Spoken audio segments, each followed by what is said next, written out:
Hi, my name is Kersten. Welcome to the Balanced Vibes podcast. If you're ready to quit the black and white approach to health and fitness, this is the podcast for you. There's no room for extremes and all or nothing thinking. We are here to talk about real health, sustainable diet and fitness, positive psychology, and spiritual growth, helping you become your own biggest superfan. Welcome to the show. Before we get started, remember that I am not a doctor, and the content in this material is not intended to be a substitute for professional medical advice, diagnosis, or treatment. Always seek the advice of your physician or other qualified health provider with any questions you may have regarding your health.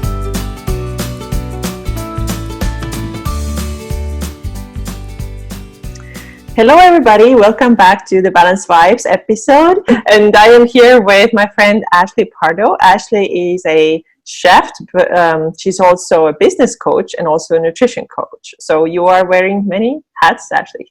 Yes, and big changes, big evolutions, but they've all contributed to each other, which is great. Yes. So why don't you tell us a little bit more about you, who you are, what you do, and everything that you think is important for us to know about you. Yes, so thank you first of all for having me today on your show. We were just talking for like half an hour before. But yeah, I'm Ashley Pardo, and I am a nutrition and business coach, like Kersten said. I am somebody who focuses on highly sensitive women and empaths, people who have a lot of feelings and sort of perhaps have struggled with women who have struggled with food in the past. And I also coach introverts in business.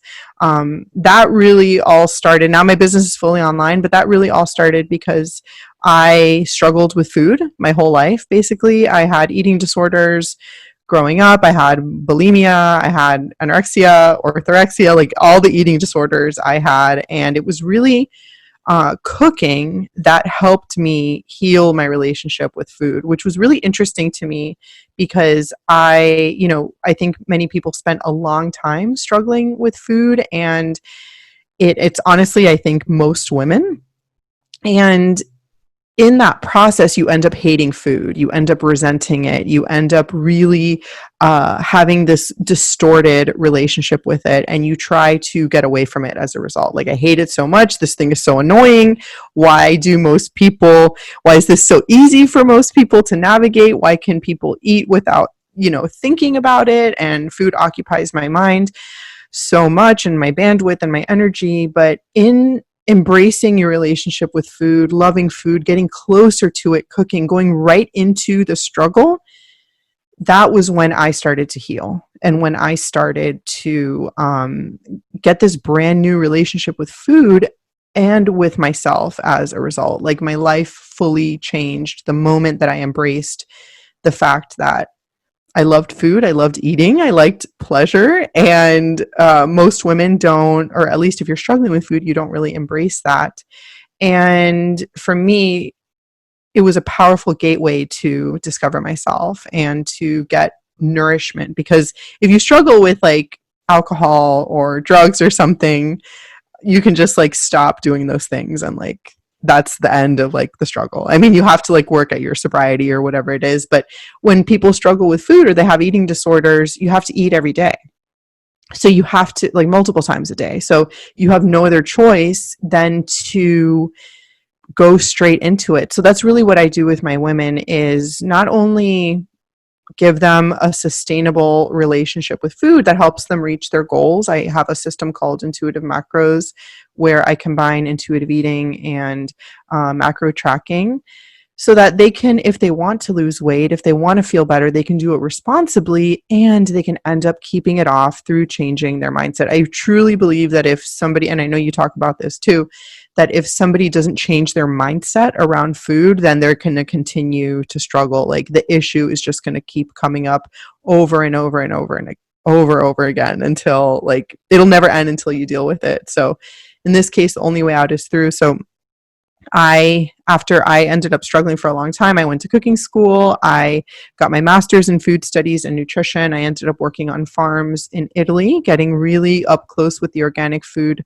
movement. And I had a private chef business in Miami for 7 years, which I always knew wouldn't be my forever thing, but it really equipped me with the skills to have a business, be a business owner, and to also learn about cooking, which is what I do now in my online business. I'm also a functional nutritional therapy practitioner. So I see women one-on-one. I have cooking programs and courses, and a lot of my content on Instagram focuses around cooking. And I really do think that cooking is like we can have principles of nutrition, but cooking is like the actual application, the way that we make it happen in life. And I'm a big believer that like you have to like what you eat. You have to eat a lot. You have to eat all sorts of different foods and nourish your body and nourish yourself. And the more, like I said, the more you take care of your food and love it and get pleasure from it, the happier you're going to be, the more satisfied you're going to be, which in and of itself sort of ends up eliminating a lot of these behaviors that we have around food that we hate. The restricting, the binging, the preoccupation with food, all of these things. So, and having that business for about 3 years now that I've been online, and I started doing business coaching for introverts about a year and a half ago, maybe 2 years ago. And that's sort of a short version of how I got to where I am today. But, you know, food and business are really my passions, because I really do think that for the type of women that I work with, those are the two vehicles that I use to help them grow and become who they're meant to be. Yeah. Would you say that the big way how your mindset shifted was going from restriction to nourishment and pleasure? Was this kind of the main thing for you that helped you? Yeah, I really think that it was also abundance. And not, I think with dieting, and I think inherently pleasure is abundance, knowing that like you have enough, you are enough. But so many of the behaviors that we have with food around our mindset come down to scarcity versus abundance. And a lot of it is like just purely physiological. You're restricting too much, and as a result, your body is starving, and it will create a binging sensation in the body just because you're starving your body. So I think many women, and especially like if you don't eat carbs or something, like that's a recipe for disaster for a lot of people. And I think that knowing that I could have any food at all times really took away the allure of needing to have like a million. Like to me, pleasure used to be eating like an entire pint of ice cream. You know, I used to think that like quantity equated to pleasure, but in really knowing that like, first of all, this never ends. The eating never ends. Like it's not 30 days. It's not going to be a month. It's not going to be 2 weeks. We have to get accustomed to be able to do it for life, literally every single day. So I'm like, I can't live like this with like having these tumultuous thoughts in my head 3 times a day. So I think it was really knowing that I could have any food at any moment, and given that I could actively choose the way that I wanted to feel based off of the foods that I ate and the quantities that I ate of them. So eating a whole pint of ice cream in one sitting, while maybe you do that, maybe somebody wants to do that like once a year or something, it actually doesn't make you feel good to do those things. So I think it was both the scarcity and the abundance, and paying attention to the way my body felt, that many of the behaviors associated with the ways that I hurt myself with food essentially were eliminated the moment that I gave myself permission to eat the foods, which seems sort of counterintuitive, but you start realizing that like perhaps you've restricted carbs or something, you become almost obsessed with them. They preoccupy your brain and your body. And the moment that you give yourself permission, it's like this food's really not that special.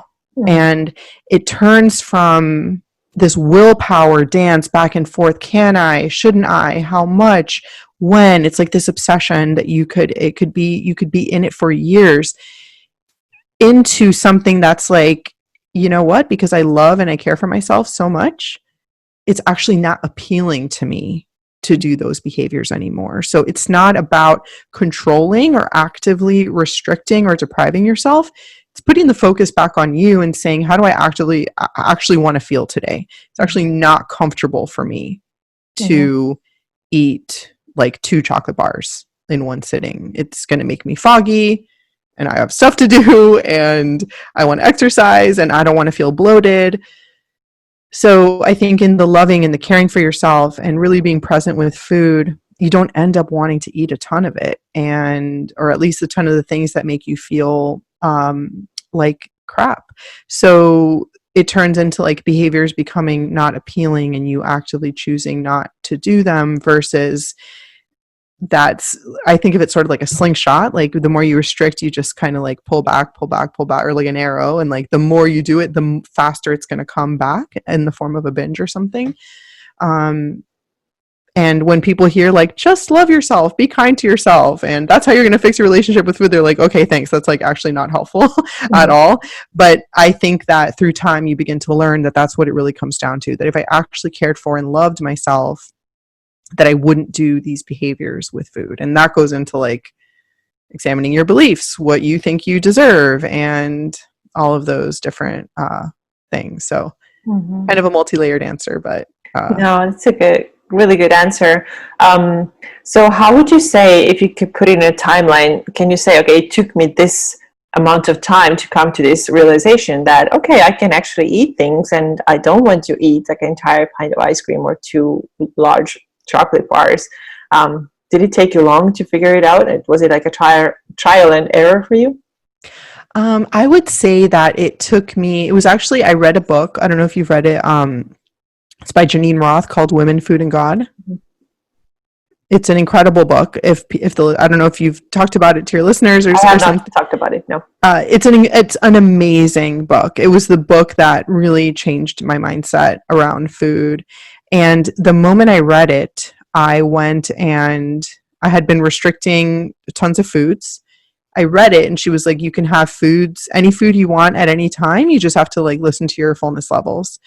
And I went out after I read it and I bought a huge slice of pizza. I was living in Boston, big slice of pizza, like the size of my head, and a pint of ice cream. And I only took a couple bites of each. And I was like so satisfied and good. And I was like, okay. So like, I think the first thing was initial, but to really change, it probably took me 2 years or longer.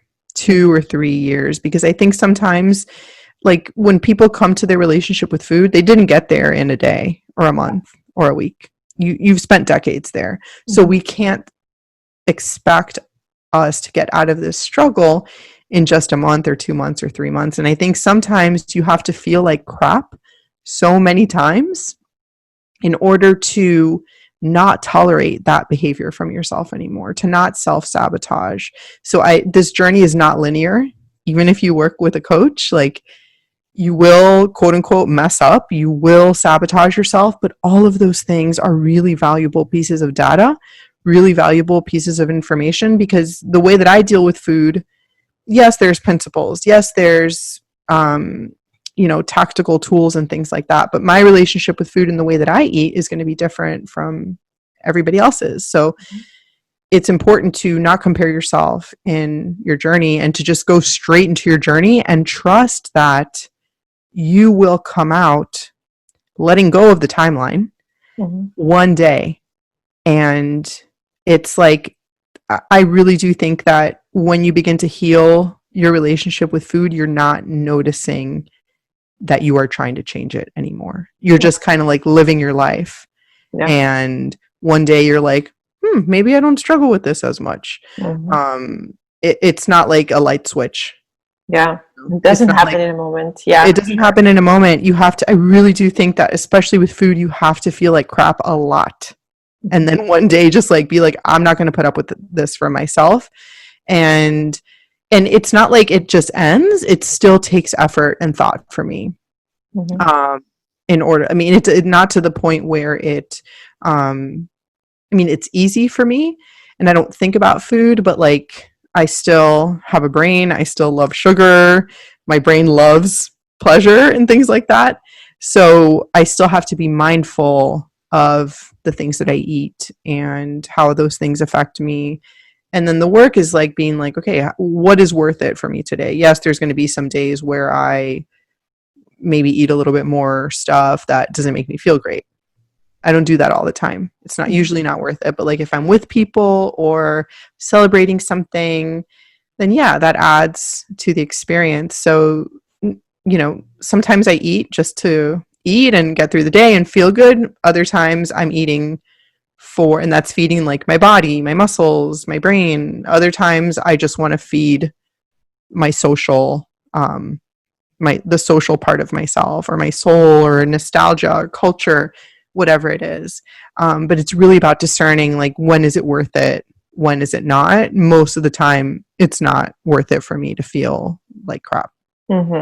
Yeah, I believe so too, that there might be a little trade-off, right? Sometimes you make this decision that I'm going to eat this thing, although I know it's not going to make me feel maybe amazing, but I just want it. And it's not a bad or wrong thing. Exactly. And I think most of the time we should consider how it's going to make us feel. I think, always we should consider how it's going to make us feel, but there are times when it's okay, Yes. Yeah, we don't have to be perfect at all. What does it even mean to be perfect? Nobody knows. Well, and the more you expect to be perfect, the more you're going to fail. Like straight up. A good relationship with food is imperfection.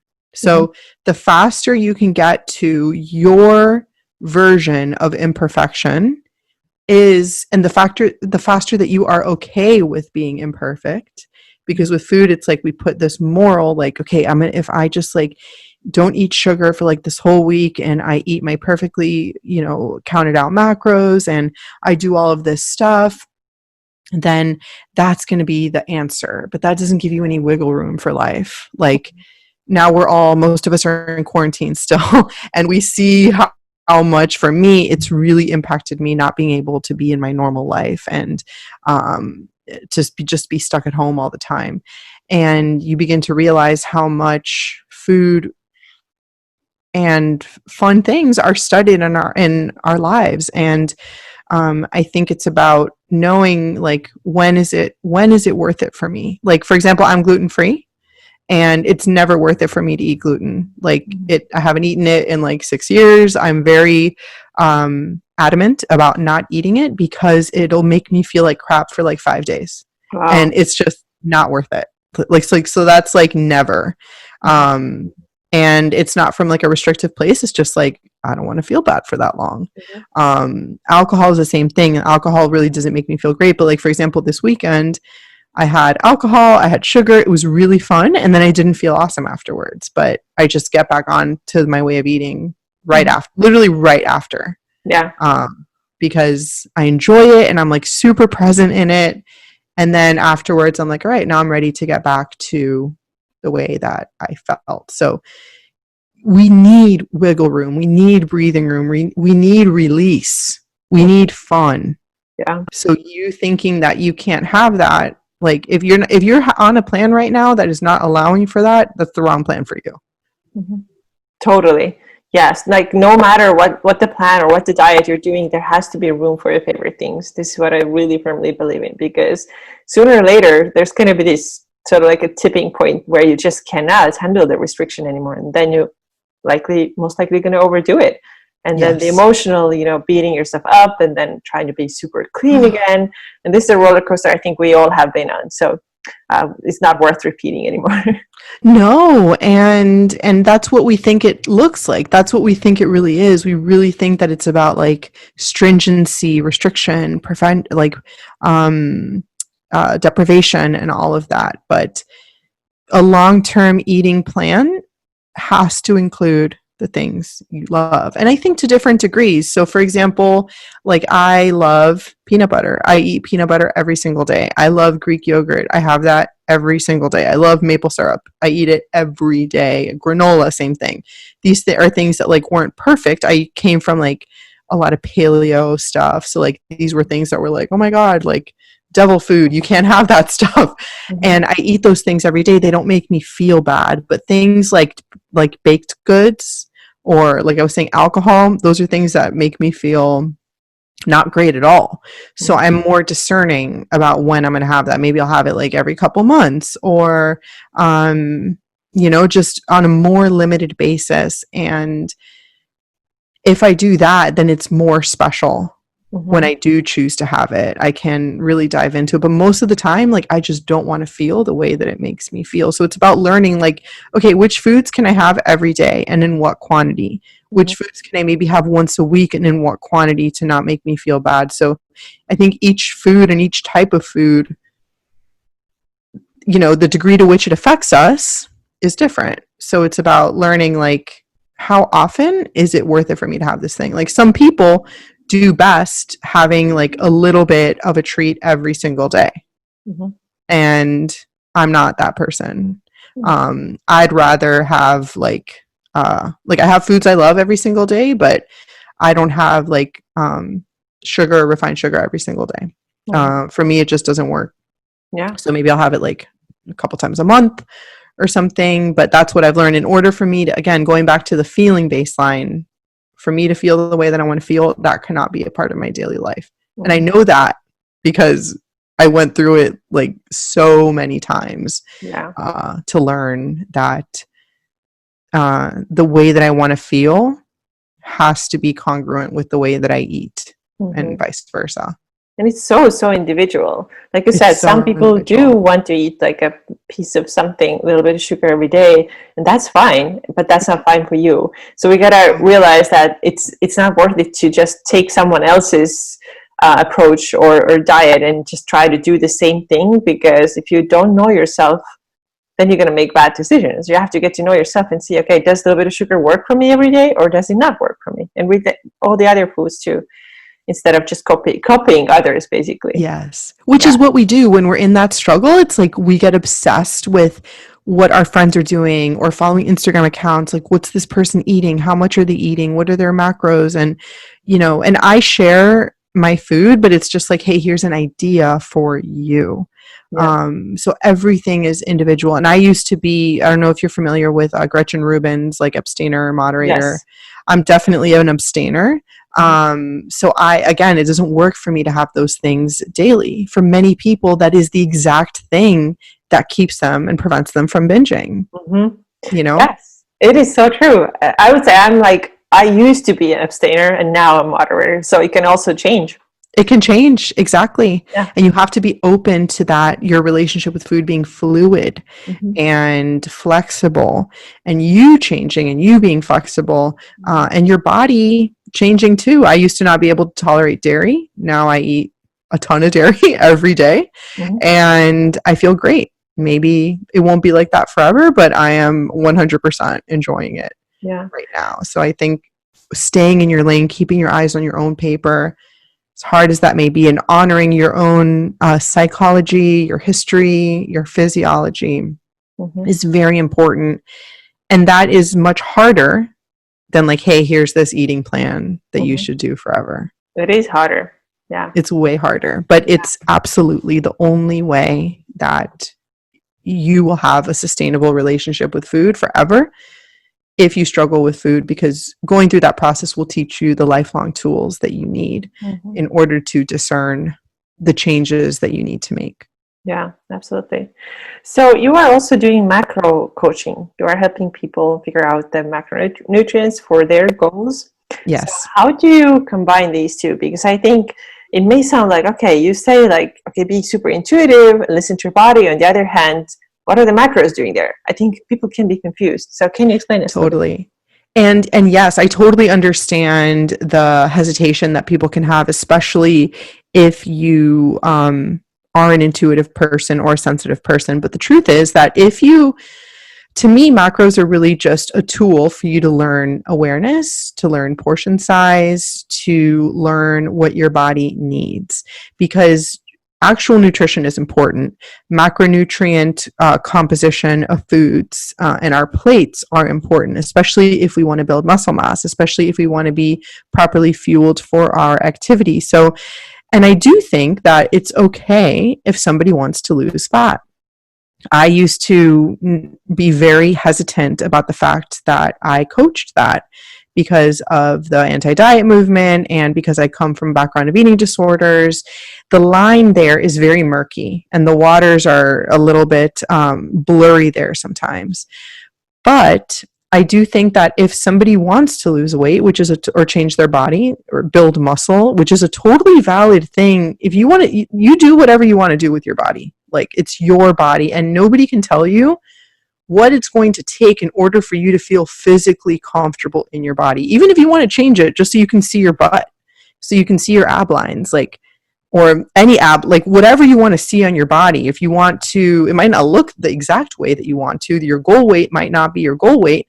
But if you want to go in that pursuit, that is your full 100% prerogative. And I feel that it is my responsibility to coach women to do this in a healthy and sustainable way. So what I'm doing in giving them their macros is giving them a guiding sense of what it's like to eat proper amounts of food and eat a proper percentage of macronutrients, because we do need protein to build muscle. We need, like I said, appropriate carbohydrates for activity level. We need fat to build hormones. All these things are really important. And if you just tell somebody, hey, eat intuitively, that is very hard for somebody. It's very hard. And I do think that it's, for my clients, it's something that we do temporarily, depending on the client. Maybe we do it for 3 months. Maybe we do it for 6 months. Maybe we do it for 9 months. Many women come to me eating irresponsibly low calories, 800 calories, and they're not losing any weight. They're plateaued. And in that case, I would reverse diet them up. Nutritional strategies are just needed sometimes, like full stop, period. So I get very, I just really feel that it is my life's work, because I do the mindset stuff, because I understand the struggles that women need. Just because we have these struggles doesn't take away the fact that we need proper nutrition and that we need to all be educated in nutrition. And we need to fuel our bodies appropriately. Because again, if you tell somebody, especially somebody who is sensitive to food, hey, just like eat whatever, and somebody having like a donut for breakfast, even if they're having protein on the side, or they feel like having just like a pint of ice cream for lunch, like, it's not going to make you feel awesome. It's going to make you feel hungry. There's going to be, hyperpalatability exists, meaning that there's some foods that are engineered for you to eat more of them. It's very hard to stop eating them. So with my clients, I either take the macro approach or I put them on a gentle template focused on whole foods, because it is much easier to regulate your appetite if you're eating whole foods versus having processed foods. Like, it's so easy to eat a whole bag of chips, but it is very boring to have the same amount of potatoes in a bag of chips boiled with no salt. Like, nobody wants to eat that, Yes. Or nobody wants to eat a lot of like a plain boiled potato. But you add in texture, you add in flavor, you add in fat, salt, sugar. It's very hard to stop eating those things. And I also like macros because you can still fit in foods that you like, and it's not this, it's not this thing that ruined your diet because you had your favorite food. You can find ways to budget. So for me, it's really an educational tool. And I teach women how to wean off of them. But I do teach them the skills of counting if they want to. For some women, it's too triggering. So we do the sort of the gentle template approach. But I think it's important too to manage your expectations. Like, if you want to lose fat, you need a calorie deficit. Full stop. Again, so you might as well work with somebody who can understand the struggles that you're going through, and also understand you enough to be like, you're not in the place to track right now. Like, we need to work on your mindset. And sometimes I do that with clients, but macro tracking is definitely something that I offer. And I end up weaning them off when we go towards intuitive eating eventually. But the way I think of it is like, intuitive eating is having like a PhD in food. Not everybody starts with that. You need to be educated first. Like, you have to go to kindergarten and learn about food before you can already like go to a graduate level. Like, you have to, in order to be a real intuitive eater, I really do think you have to be extremely educated in nutrition and also the way you respond to nutrition. So I don't think that most people should start there, even though I used to coach it years ago. That was how I coached, but I quickly realized that it doesn't, in terms of like a nutrition framework, many people will spend years there spinning their wheels, feeling like garbage, feeling heavier, feeling tired because they're not feeling themselves appropriately. Gosh, I agree with everything you said. It's just so good. And I remember one time hearing, I was in this mindset where we should all be eating intuitively, and that just, that this is almost like right after the eating disorder, where I was like, oh, there's this food freedom and all tracking is wrong. It's always bad. I was definitely there too for a little while. So funny. I talked to my best friend the other day, and she was like, yeah, I remember you being like that. And I was wondering, like, I'm not too sure, but you seem so confident in it that I didn't want to say anything. Yeah, totally. And then I remember sometime, somewhere I heard this saying that, it really helps if you want to truly be intuitive and understand what actually works for your body, not only what tastes good in a moment, but also what works for your body and makes you feel good. It's a good idea to track something, for a little while, to see how different foods affect you, how different portion sizes affect you. And I was like, that can't be, like, you're trying to tell me that in order to be intuitive, I should track. Like, no. Yeah. But then the more I started learning about it, I was like, yeah, it's so true. And then I started doing more of it myself, and I realized, oh yeah, I do feel much more satisfied, satiated when I do eat more animal protein, for example. Yes. And versus like snacking on protein bars. Yeah. Big difference. So it's not only, there's only one way of doing it. It can be a combination. And I think this has been, at least for me, like a super fun realization. Yes. And also, like, as you work with people, and if there's people listening who are feeling like I speak to women who gained 30 pounds in their intuitive eating journey, eating intuitively. Mm-hmm. And it's just really hard, and they feel so bad, like, oh, this is the place I'm in right now and I can't believe it and I feel so terrible. You shouldn't have to feel that way. Mm-hmm. For some of us, if I ate intuitively all day, all the time, like, I wouldn't eat properly. Yeah. I would just eat bananas and peanut butter and like potatoes and butter. Like, that's all I want to eat, like, those are my favorite foods, and like maybe some yogurt. Mm-hmm. But I know that I need vegetables. I know I need protein, animal protein. It's not my favorite thing, but I like how I feel. I like how my body feels and looks when I do those things. Mm-hmm. So now, through tracking and through educating myself with food and being open to how I feel as a result, tracking has been a wonderful gift. And I don't track all the time. I will check in sometimes, but I do think that if you are recovered from eating disorders, that it can be an amazing tool, or at least to have the awareness so that you can go back to it as needed. Mm-hmm. How do you know if somebody is ready to track versus absolutely not ready?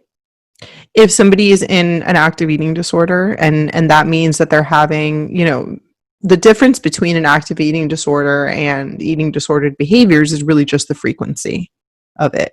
So I'm not sure exactly what constitutes, like, where that line is, but like, if somebody's binging all the time, binging and purging, if they're restricting their food, if they're thinking too much about food, then they cannot track at this moment. They can, I would put them, I wouldn't even work with them, to be honest with you. Mm-hmm. Yeah. That's out of our scope. You need to see a therapist and a registered dietitian. Even if somebody has the eating disorder behaviors, I would not work with them.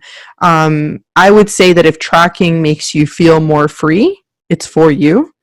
If it makes you feel more restricted and more obsessive, you have to stop. Like, I had a client who was recovered from eating disorders. We started tracking and it started making her feel crazy, like, in 2 days. And I'm like, we're not tracking right now.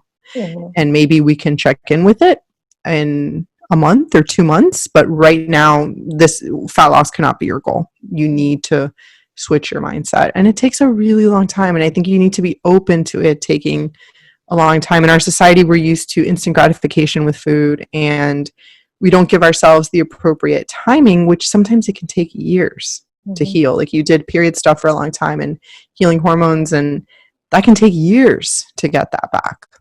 So I think you have to be open to it taking as long as it takes.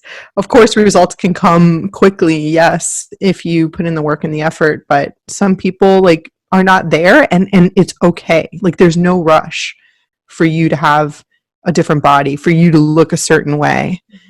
The quicker you accept yourself the way you are right now, the faster you'll get to the other place that you want to be. Yeah, and it's important to accept that the change is going to take time. And one thing that I always tell to my clients too is like, yeah, of course, it may take you like 1 or 2 years to fully heal, but what is that? Like if you look at your life, you know, how long your life is, you know, I think we all want to be here like 80, 90 years. So 1, 2 years, it's not that big deal. You know, you can do this, you can do it. And it's absolutely.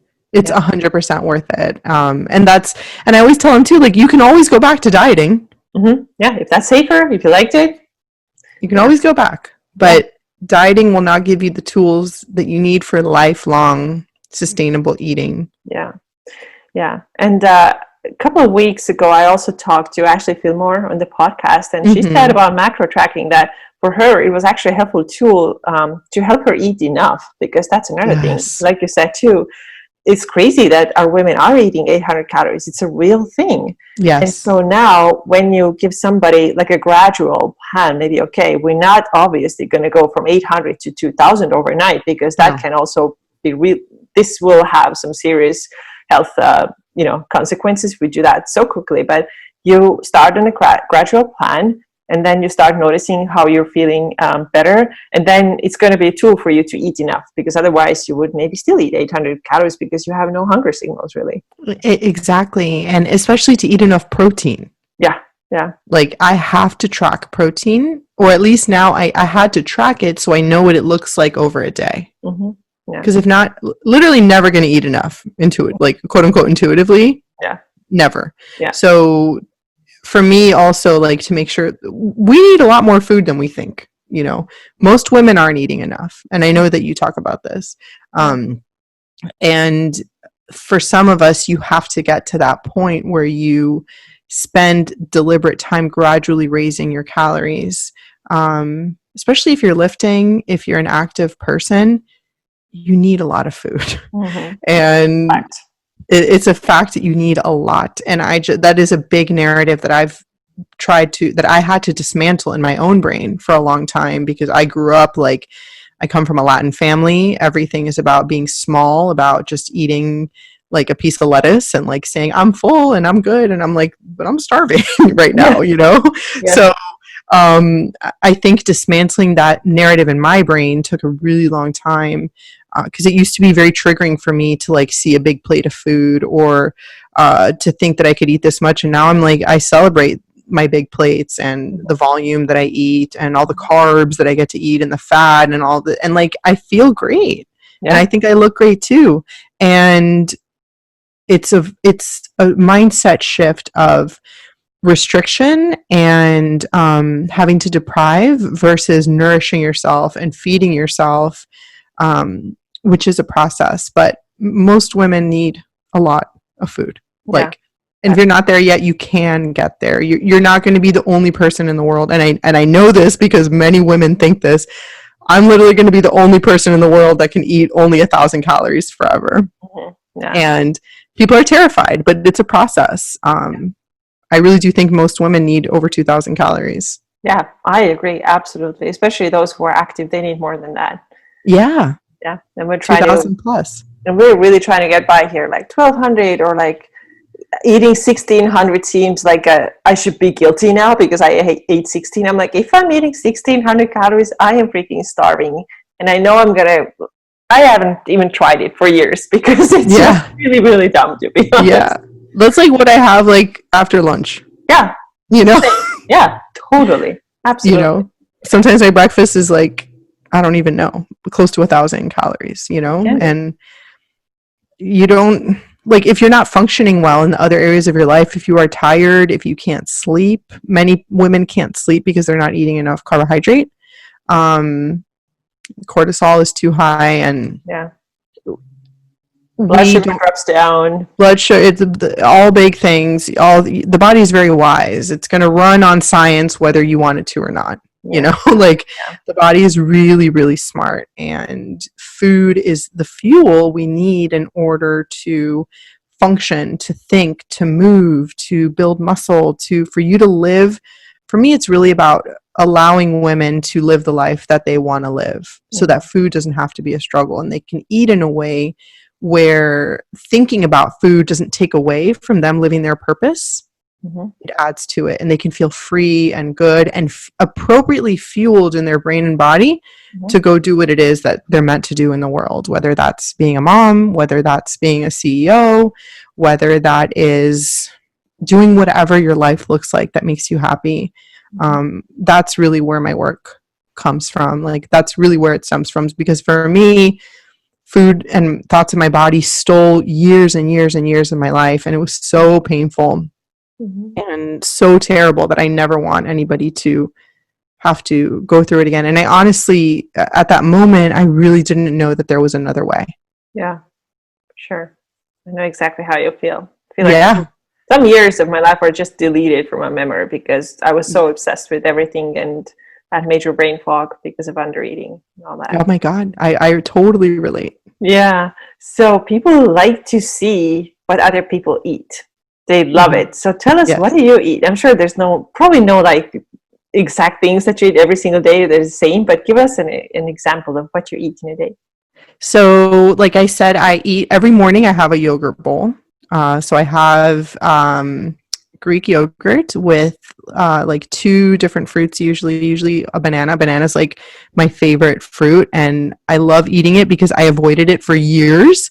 Many women relate to like not having a banana for years. I'm like, that's pretty messed up if like none of us were eating bananas for so long. So I have a banana. Carbs, right? Oh my goodness. The carbs, you can't eat the carbs. Now sometimes I'll have 2 bananas in a day. So I'll have a banana, maybe some blueberries or strawberries, and then granola, peanut butter, a little maple syrup. And I always have coffee in the morning, at least 1 cup with creamer. And then for lunch, I usually have eggs with cheddar cheese and some sort of vegetable or a potato. And then I will have, always with butter, and then I will have usually like an apple with peanut butter for a snack or something. And then for dinner, I'll usually have a protein like chicken or beef or fish with a vegetable, and another starch like corn or tortilla or a sweet potato, a plantain or something like that. And then I might have, like right now it's the summer, so I've been having a lot of cherries, strawberries, fruits that are in season, and then sometimes I'll have a chocolate. And that's typically, like that's what I've eaten today. I had eggs for lunch, a salad with Brussels sprouts, and apples, potatoes. I eat whole foods for the most part. And even though I'm a chef, and even though I know so much about recipes, I always stick to simple foods. And it's easier for me to have less variety so that I can automate my eating. But I make sure to focus on getting things that are in season, that taste delicious, that are simply prepared. And other things I really love, like I really love toast. I love bagels, crackers. I'll have those a couple times a week too. But my favorite food, like treat, is definitely like chocolate or peanut butter cups or ice cream. So good. Yeah. Peanut butter is amazing. It's my favorite food. Like I literally like that and an avocado, I think, are my favorite foods. Yes. The fats. Why are fats so good? They're amazing. Butter too. Butter and ghee. Butter, grass-fed butter. That's all I need. That's it. All right. I want to ask you one more question today, and this is about self-care. So I know that this is really, really important for you. Taking care of yourself. I mean, we've been talking about food. This is only one way how we take care of yourself, but you would talk about your daily non-negotiables. Non-negotiables. What are they for you? So for me, I have to move my body every day. Like, and that is not, that is a form, for me, self-care is not Like, I think people think of self-care and it's like nice and flowery and like I'm gonna get a massage or get my nails done, which I'm really big into nails. Like Yes, I know that. yes, I love nail art. Right now in quarantine, I don't have my nails done. It's been like different for me, but that is like a huge self-care thing for me, and that's a fun thing. But a lot of my self-care sucks. Like I don't want to do it most of the time, but there are things that I need to do in order to feel like myself. So I have anxiety and depression. So I have to make sure, in order to keep my mental health happy and good and to keep me feeling amazing, I have to move my body and sweat daily. And most days I wake up and I don't want to do it. Most days I forget how good it makes me feel, but it literally is the thing in my day that makes me feel like myself, makes me feel powerful. I remember who I am through movement. So for me, that looks like strength training, heavy strength training. I really also love walking. Big time. I also like the Peloton. I don't do a ton of cardio anymore. I really just do heavy lifting and walking. So those are non-negotiables. I also stretch. Meditation is a big self-care thing for me too. And that's just 5 minutes a day. I think people think meditation is like this thing that you have to be good at, or this thing that like one day you're not going to have any thoughts in your head. And that's not the point. And the point is just to observe the things that you're thinking so you can know yourself better. And the loops that we have in our heads that tell us we're not good enough, or that we have to do more, we're not worthy. Like we all have those voices. So meditation is allowing yourself to sit in that and to observe the patterns that you have so that you can say to yourself, okay, if I observe this, it's not me. And then if I observe it, I can choose something active that I want to believe in. So meditation is really just the practice of self-awareness and knowing yourself so you can respond versus react. Another thing I do is journal every day for 10 minutes. I do morning pages, which is from a book called The Artist's Way by Julia Cameron. Just stream of consciousness, whatever I'm feeling that morning goes into the book. And those three things, meditation, journaling, moving my body, they sound so simple, but those things change my life all the time. And then there's other things like I talk on the phone with my friends, I see friends, I communicate with people. My relationships are very important to me. I read, I sleep. I'm an introvert, so I live like a pretty quiet life. But that all of those things are self-care for me. And I really want to normalize the fact that like self-care sometimes isn't fun and we should do it anyway. Like typically it's the things that we don't want to do that are the best for us. Mm-hmm. That is so true. And consistency, And consistency, yeah. Small things, but do them every day if possible. It really does make the difference. And it's okay to suck at meditation. It's so fine. I suck at it. You know what I mean? Like you're not supposed to be good. It's not supposed to be a thing that it's not supposed to be a thing that you're good at. Like I think the more we get acquainted with our brains and our minds, the more we will learn how much we can't control what they think. Mm-hmm. And how much we are all the same in the thoughts that we have. Like we think we're the only ones sometimes that think I'm the worst, or I'm so like, I have self-doubt or imposter syndrome, all these things. Like those things probably aren't going to go away, So then what are we going to do as a result? How can we be active? So many of the things with food, with body, with business are about being active and calling forth the things that we want and believing that we deserve those things. So many of us think that life just happens like to us and we can just accept what's given. You can go after the things you want. You can state the things that you want and you can ask for them. And you can also say like, I don't want this thing anymore. And that's okay too. The most important thing is to just be an active participant and to not think like, just because my life looks like this now doesn't mean that it can't get better. But the most important thing is knowing that it's up to you to do that. And it's up to you to have the courage to act in the way that you know that you can. I was very victim oriented for a long time. Like poor me, things happen to me and whatever. And through feeling like really feeling disempowered for so long, was I able to find empowerment, confidence. But the only thing I can offer people is that like it takes practice, it takes consistency, and it takes, I think, feeling uncomfortable. But it's really knowing yourself, knowing yourself, and acting in the way that you need to act in order to be who you want to be. Yeah, I think this is going to be very empowering for the listeners who might be a little bit of this like mindset where, oh, it's the society who does that to me, and this and that does it to me. But we have a choice. We get to choose how we respond, and it's definitely not easy. It's not, but we have that choice. I feel like this knowledge, the knowing itself, that you get to choose a different approach or a different response. Yes, that alone is really empowering. Yes. And, I imagine that your listeners, like, if I think of people who I know that are living in their authenticity, that are not lying to themselves, because many people out there are living lives that like they don't like, and that aren't living from their heart, from their place, that maybe they find a truth about themselves or their lives, and they're like, well, it's just easier to just not pay attention to this, or to not go out. Both of us are entrepreneurs. It's easier for me to like stay in this job that I hate, or whatever it is.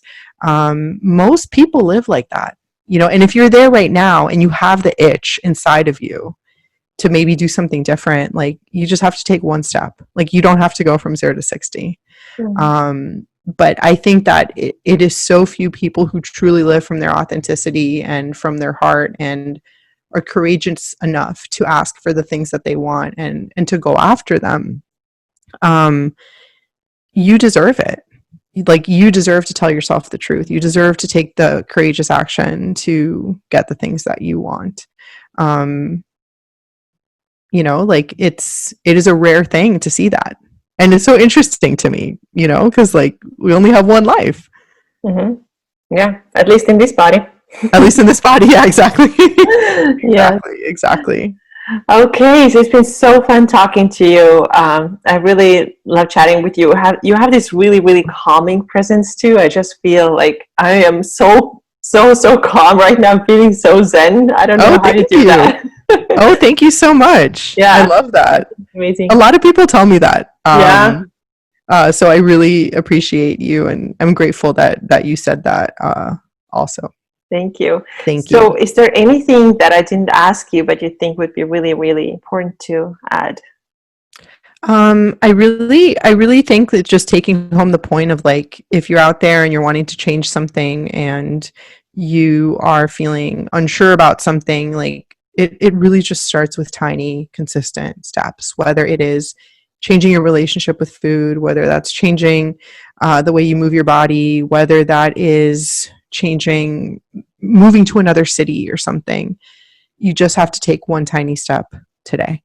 And those little tiny steps will add up big time over a long period of time. But I don't think enough people talk about the fact that like big things happen with tiny little steps done consistently. And like we have to champion the unsexy process. Yes.